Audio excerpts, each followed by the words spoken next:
Well, folks, today again I come to you with a topic that's close to my heart, following up on the previous one, why I thought FDI and transfer of technology as far as defense was concerned could be a dead duck. Now I come to you with something what I call foreign investment 101. Now why I call it 101? 101 generally, if anybody's been to US university, this is the introductory course. And it's critical that I put this up. I was in the US in the 80s when the first Washington consensus was emerging, and foreign direct investment was actually 101 on the ground. Nobody knew which countries to go to, what were the things to look out for, how were you foreign, our classes were how do you negotiate with foreigners, all kinds of basic things that now we take for granted, right? But here we just need a little bit of history of all these foreign companies, MNCs, how they were created, how they moved. Obviously, in the first flush, there's an historical content to this because they were colonial. Hence, in India, you found a primacy of English companies, Imperial Tobacco, Imperial Chemicals, Stan Chart, Hong Kong, and Shanghai Bank. And this was pretty true for Malaysia, Singapore, and Hong Kong too. Wherever the British were, these companies were always there. That was the first flush. What do you call it? Foreign direct investment? What were you calling it? Reverse money taking from these countries? We don't know, but hey, McNeil and Mager, you name it in India, it was all British. Right? The second real movement of American money was post-World War II, when essentially you had the setting sun on the British Empire, Japanese Empire, and a new big boy came out of the Second World War, and like it's happened in the past, was the United States. So you had the Marshall Plan, right? Under the Marshall Plan, you essentially had incredible movement of money, cross-pollination of ideas between Japan, Germany, who already had an incredible base, right? Technical base, education base, because they were both part of the Industrial Revolution. Unlike India, India had missed that bus thanks to our colonial history, right? But that was it, right? They were educationally able to absorb everything, right? So with the money coming in, and the key factor was that the US was responsible for the defense, so they didn't have to spend those huge quantum of money on defense, neither Japan and nor Germany. So they came out of that. Then came the Korean War. South Korea happened. That also became part of this American club, and again you had South Korea developing, a lot of movement of funds and companies from Japan were set up also in Korea. Korea itself had an excellent primary education system, a huge technical bent, and it became and because of the US markets and the flow of ideas, it also developed at a very fast pace, right? Then is what happened in the 80s, early 80s, is what you call the old Washington consensus, right? It's basically what it was. The term Washington consensus, which gained ground in the late 80s, referred to the shared prescription from the International Monetary Fund, Bank, the US Treasury on deregulation, privatization, and free trade for economic modernization. By 1990s, this recommendation gained widespread policy traction in the chancelleries of the world, including in India. So this was basically what it really was essentially finding, they said, competitive advantage. Competitive advantage ended up being labor, because the US was going through a long period of a recession in early Reagan era, and the companies and the United States was stepping out, and the companies then decided that based on this consensus, competitive advantage, it came out to be labor. They would see, and I was part of that because I joined a company in 1986, and they were moving their plants all over the world, and I just explained what went into it, right? But the problem is that the Washington consensus happened then, but it was just a start, right? And what we were looking at to select the countries where we wanted to put our foreign investment in, or where we wanted to put our plants in. Right?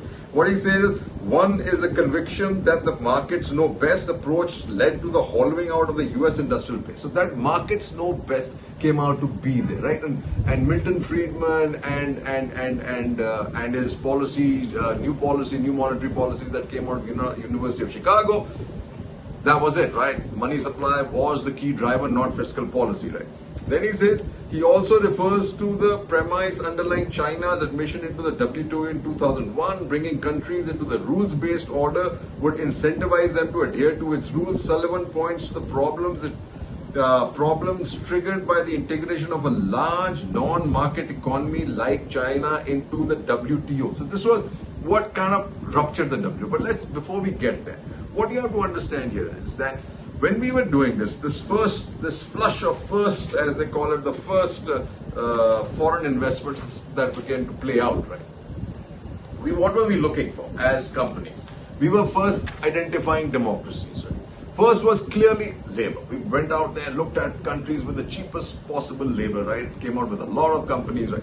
And then was democracy. When we entered into the democracy, right, what came up was, I'm just going to give you an example of my company, was Philippines, Sri Lanka, Thailand, Singapore, India, and Malaysia.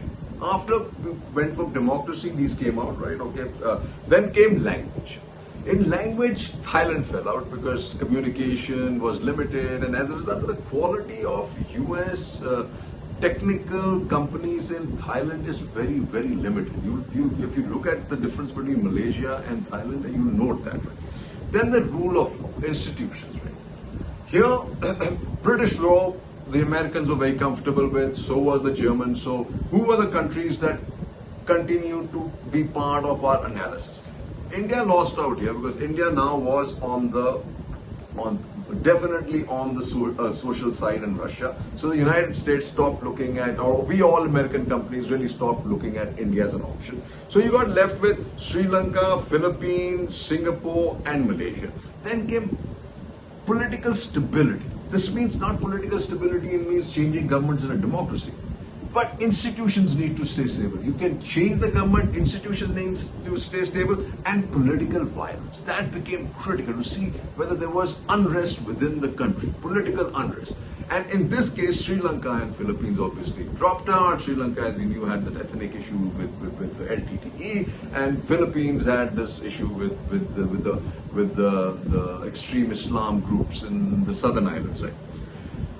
Then, so political stability became critical, and we ended up in our portfolio with Malaysia and Singapore. And Malaysia won over because they had abundance of land. We got tax breaks. We got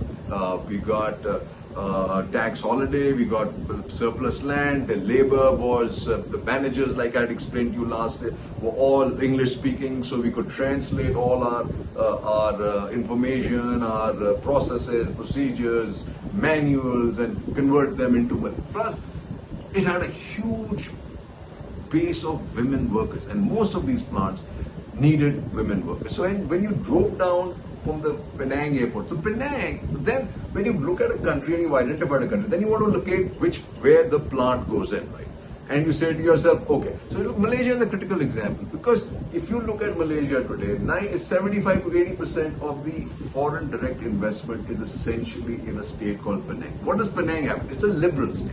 It's always been governed by the Chinese parties like the DAP, right?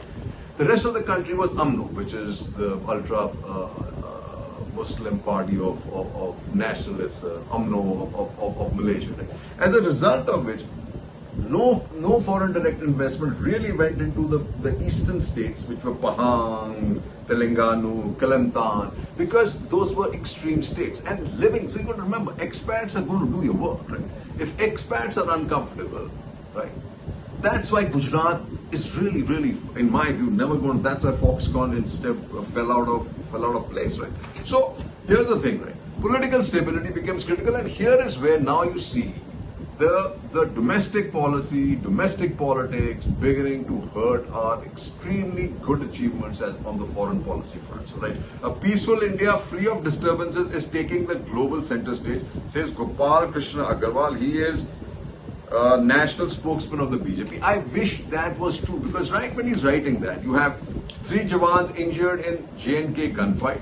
You have ATS arrests 3 Al-Qaeda associates from Rajkot and Manipur. Everybody's forgotten, it's playing out in global media. 4 more die as clashes continue in Manipur. 30 women injured during protests in Manipur, curfew imposed in Imphal.